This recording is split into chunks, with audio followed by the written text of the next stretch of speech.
Austria is a small country in the center of Europe, far away from Arctic and Antarctic places today. But we shouldn't forget that in the 19th century, Austria was a little bit bigger, and we had much to do, especially with the exploration of the European Arctic. You still can see that in the name Franz Josefs Land today, in the north of Russia.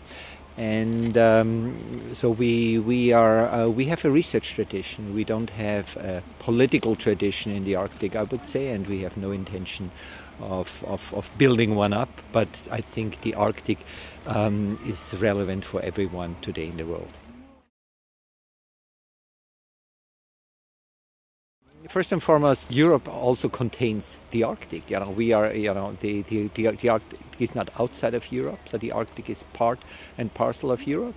And what happens in the Arctic affects other parts of Europe as well, even down south, be it weather-wise, be it economically, in a variety of ways. And so we live in an interconnected world, and we all need to be well aware of what is going on in the Arctic. I personally have lived in the Arctic for more than 20 years, and I know there were times when the Arctic wasn't really noticed by the rest of the world.